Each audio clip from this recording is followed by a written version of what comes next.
ಆತ್ಮೀಯ ಕರ್ನಾಟಕ ರಾಜ್ಯ ಸರ್ಕಾರಿ ನೌಕರರೇ, ನಿವೃತ್ತಿ ನೌಕರರೇ ಮತ್ತು ಪಿಂಚಣಿದಾರರೇ, ಈ ಒಂದು ವಿಡಿಯೋ ಬಹಳನೇ ಇಂಪಾರ್ಟೆಂಟ್ ಆಗಿರುತ್ತೆ. ವಿಡಿಯೋನ ಸ್ಕಿಪ್ ಮಾಡಲಾರದೆ ಕೊನೆವರೆಗೂ ವಾಚ್ ಮಾಡಿ.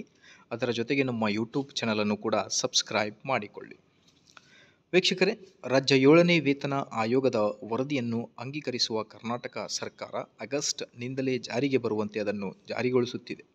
ವರದಿ ಜಾರಿಯಿಂದ ಸರ್ಕಾರಿ ನೌಕರರು, ನಿವೃತ್ತಿ ನೌಕರರಿಗೆ ಅನುಕೂಲವಾಗಲಿದೆ.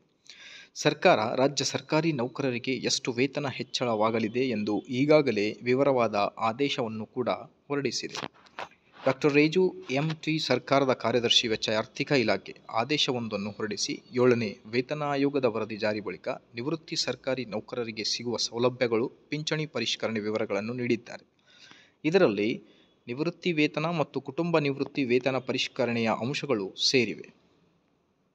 ನಿವೃತ್ತಿ ವೇತನ ಮತ್ತು ಕುಟುಂಬ ನಿವೃತ್ತಿ ವೇತನ ದಿನಾಂಕ 1/7/2022ಕ್ಕೂ ಪೂರ್ವದಲ್ಲಿ ನಿವೃತ್ತನಾದ ಅಥವಾ ಮೃತನಾದ ಸರ್ಕಾರಿ ನೌಕರನ ಪ್ರಸಕ್ತ ನಿವೃತ್ತಿ ವೇತನ ಮತ್ತು ಕುಟುಂಬ ನಿವೃತ್ತಿ ವೇತನವನ್ನು ಈ ಕೆಳಗಿನ ವಿಧಾನದಲ್ಲಿ ಪರಿಷ್ಕರಿಸತಕ್ಕದ್ದು ಎಂದು ಆದೇಶದಲ್ಲಿ ವಿವರಿಸಲಾಗಿದೆ. 1/7/2022ರಲ್ಲಿದ್ದಂತಹ DA 31%, 1/7/2022ರಲ್ಲಿದ್ದಂತಹ ಫಿಟ್ಮೆಂಟ್ 31%, 27.5%.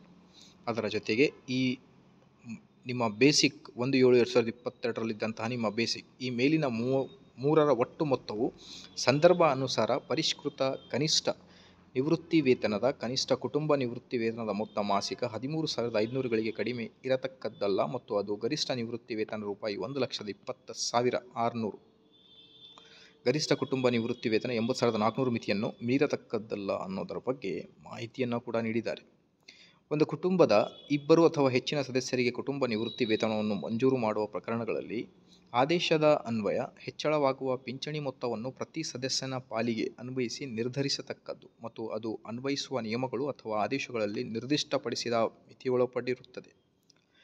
ಒಟ್ಟು ಕುಟುಂಬ ನಿವೃತ್ತಿ ವೇತನವನ್ನು ಲೆಕ್ಕಮಣಿಸಿದ ಸೂಚನೆಗಳನ್ವಯ ಪಾಲುಗಳ ಕ್ರೋಢೀಕರಿಸಿದ ಒಂದೇ ಖಜಾನೆಯಲ್ಲಿ ಪಾವತಿಸಿದ್ದಲ್ಲಿ ಸದರಿ ಕ್ರೋಢೀಕರಣ ಮತ್ತು ಪಾಲುಗಳ ನಿರ್ಧಾರಗಳನ್ನು ಸಂಬಂಧಿಸಿದ ಖಜಾನಾಧಿಕಾರಿಯೇ ಲೆಕ್ಕ ಹಾಕತಕ್ಕದ್ದು. ಬೇರೆ ಬೇರೆ ಖಜಾನೆಗಳಲ್ಲಿ ಪಾಲುಗಳನ್ನು ಪಡೆಯಲಾಗುತ್ತಿದ್ದ ಪ್ರಕರಣಗಳಲ್ಲಿ ಮಹಾಲೇಖಪಾಲರನ್ನು ಸಮಾಲೋಚಿಸುವುದು. ನೋಡ್ತಿರ್ಬೋದು, ಬಹಳ ಇಂಪಾರ್ಟೆಂಟ್ ಆದೇಶಗಳು, ಒಂದು ಇನ್ಫಾರ್ಮೇಷನ್. ವೀಕ್ಷಕರೇ, ವಿಡಿಯೋ ಇಷ್ಟ ಆದಲ್ಲಿ ಒಂದೇ ಒಂದು ಲೈಕ್ ಕೊಡಿ. ನಮ್ಮ ಯೂಟ್ಯೂಬ್ ಚಾನಲನ್ನು ಕೂಡ ಸಬ್ಸ್ಕ್ರೈಬ್ ಮಾಡಿಕೊಳ್ಳಿ. Thank you.